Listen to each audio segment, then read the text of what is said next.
කතා නිම්නය සිහිනාතරින් යථාර්ථය වෙත. මම ඔයාලට කතාවක් කියන්නයි යන්නේ.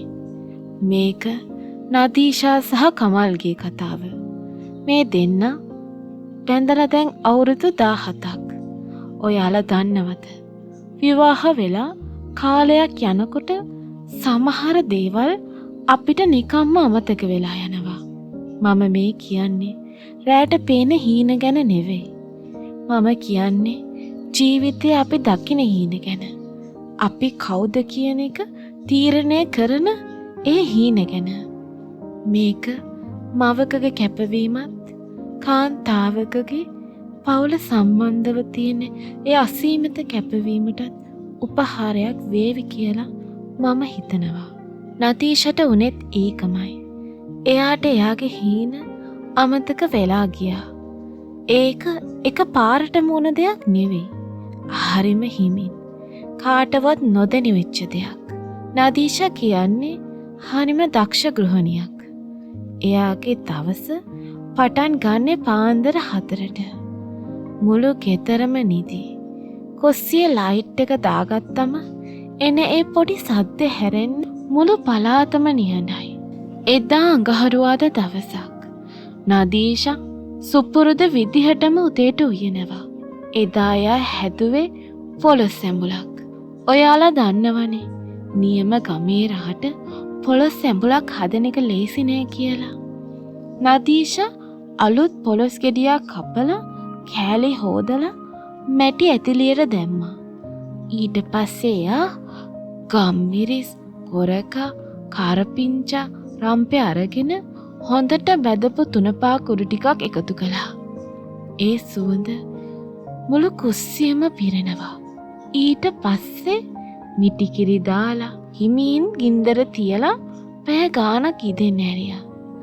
ඒක ඉදුනම එන සුවඳ, ඒකේ පාට, ඒක ඇත්තටම කලාවක්. කමල් උදේ පාන්දර නැගිටලා කුස්සියට ආව තේ එකක් බොන්න. එතකොට දැක්කා නදීෂා කාමරේ පරණ අල්මාරියක් උඩ තියෙන පෙට්ටි වගේ දිහා බලාගෙන ඉන්නවා. මොකද නදීෂා උදේ පාන්දරම පරණ පෙට්ටිය උස්සන්නේ? කමල් ඇහුවා. මම දන්නේ කමල්. මේ පෙට්ටි දැක්කම මට නිකන් අමුත්තක් දැනුණා. මේව ඇතුලේ මොනවද තියෙන්නේ කියලා මට මතක නෑ. මං හිතන්නේ හොඟ කාලයක් මේක මෙතන තියෙන්නේ නැති. කමල් hina වෙලා කිව්වා, "ඕ අය ඇත්තේ පරණ බිල්පත්. එහෙම නැත්තම් මොන හරි ළමයින්ගේ පොත් ටිකක්. පස්සේ බලමු. දැන් මට තේ එකක් දෙන්නකෝ."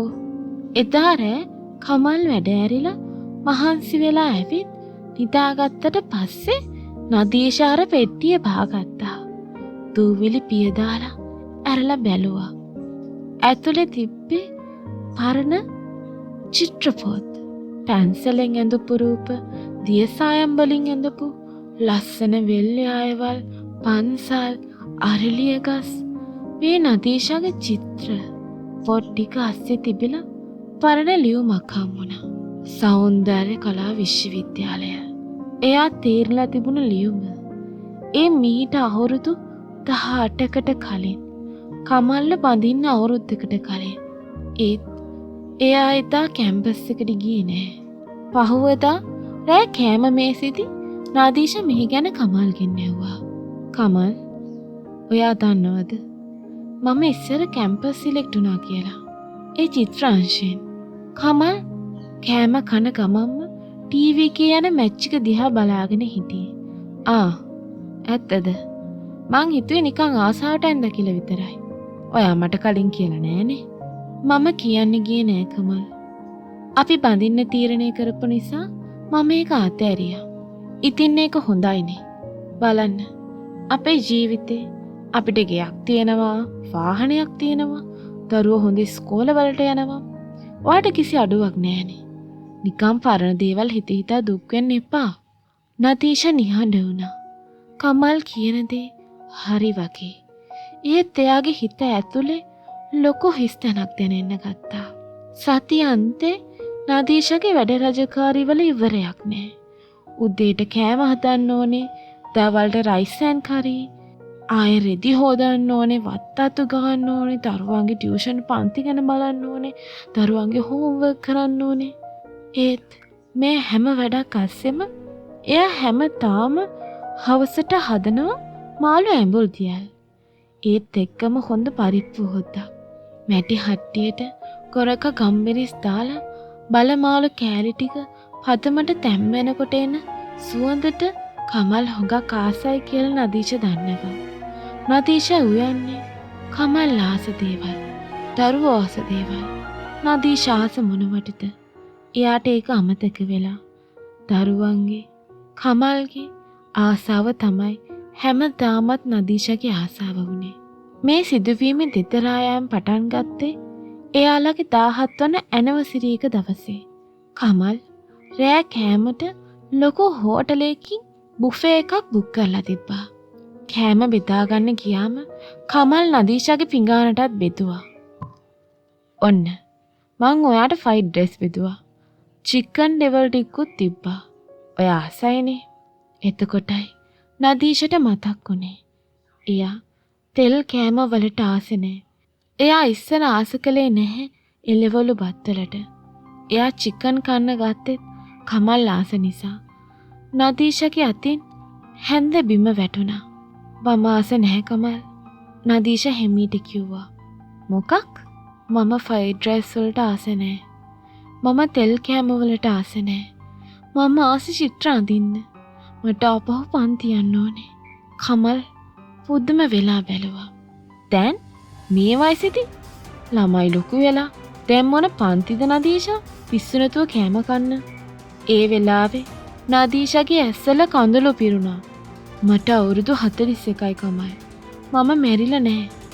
උදේ ඉඳන් රෑ වෙනකන් උයනවා, පිය දානවා, රිටි හොදනවා. හැබැයි මට මම කවුද කියලා අමතක වෙලා. මට ආපහු මාව හොයා ගන්න ඕනේ. මේක නෙවෙයි හැමදාම මම හිතපු ජීවිතේ. එදා රෑ කෙතරාවට පස්සේ ලොකු නිහඬියාවක් තිබුණා. දවස් ගාණක් යනකන් දෙන්න කතා කළේ අඩුවෙන්. ඒත් නදීෂ තීරණයක් ගත්තා. එයා සතියන්තේ පොඩි චිත්‍රපන්තියකට යන්න පටන් ගත්තා. මුලින් කමල් ඒකට කැමති වුණේ නෑ. ගෙදර වැඩ පාඩු වෙයි කියලා කමල් හිතුවා. දවසක් නදීෂ පන්තියේ ඉඳන් ගෙදර එනකොට රෑ වෙලා. කමල් බඩගින්නේ. වෙනදට මේ වෙනකොට මේසෙ උඩ කැම ලෑස්ති. කමල් තරහෙන් පුපුර කුස්සියට ගියේ. එතකොට එයා දැක්කා නදීෂ උදේම හදලා ගිය කජු මාළුවකුයි, බටු මෝජුවකුයි, පරිප්පුයි, හොදි මාළු ಜಾති ගොඩක්. කජු ටික කිරි රහට මිරිස් ටිකක් එක්ක පදමට හදලා, බටු ටික ගැඹුරු තෙලේ බැදලා, සීනි විනාකිරි දාලා හදපු මෝජු දිහා බැලුවම කමල්ට නදීෂගේ මහන්සිය තීරුණා. එයා බත් එක බෙදාගෙන කන්න යනකොට දැක්කා මේසෙ උඩ තිබුණු නදීෂගේ අලුත් චිත්‍රයක්. ඒක ඇඳලා තිබුණේ එයාලගේ කුස්සිය. හැබැයි ඒක හරිම ලස්සනයි. පාට පිරීලා. වැටි වලන් තිබුණා, දරලිප් තිබුණා, ගෑස් ඩිප තිබුණා, පොල් ගානේ හිරමනේ.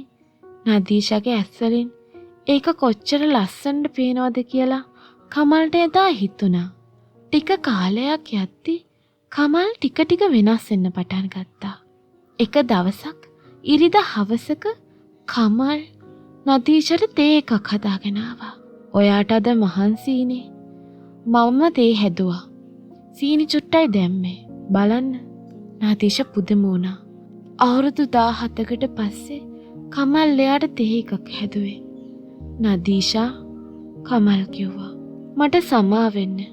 මම හිතුවේ හොඳ බිරිඳක් කියන්නේ ගෙදර වැඩ කරන කෙනාට විතරයි කියලා. ඔයාගේ ඇතුලේ ඉන්න මම දැකලා නැති දක්ෂ ගෑනු ළමයාව මට මගේ හැරුණා. ඔයා දිගටම අඳින්න. මම ඔයා වෙනුවෙන් ඉන්නවා. ඒක තමයි නදීෂට ලැබුණු ලොකුම තෑග්ග. දැන් නදීෂ සතුටින්.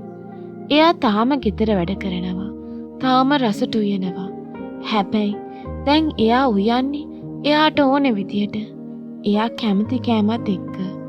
සමහර දවස්වලට එයා කුස්සිය වැඩ පැත්තකින් තියලා පැය ගාණක් චිත්‍ර අඳිනවා. එදාට කමල් කඩෙන් කෑම ගේනවා. ඒකට කමක් නෑ. යාලා හැමෝම ඒ කෑමත් සතුටින් බෙදාගෙන කනවා. මේ කතාව අදහන ඔයාලටත් මට කියන්න තියෙන්නේ එක දෙයයි. විවාහය කියන්නේ දෙන්නෙක්ගේ එකතු වීම තමයි. හැබැයි ඒකෙන් අදහස් වෙන්නේ නැහැ අපි අපිවම නැති කරගන්න ඕනි කියලා. ඔයා ගෙදර වැඩවලට හිර වෙලා ඉන්න අම්මා කෙනෙක් වෙන්න පුළුවන්. බිරිඳක් වෙන්න පුළුවන්. ඒත් මතක තියාගන්න. ඔයාටත් හීන තියෙනවා. පොල් ගාන අතට රෙදි හොදන අතට පුළුවන් පින්සලයක් ගන්න. පොතක් ලියන්න. සින්දුවක් කියන්න. අදම පටන් ගන්න. පොඩි වෙලාවක් හොයාගෙන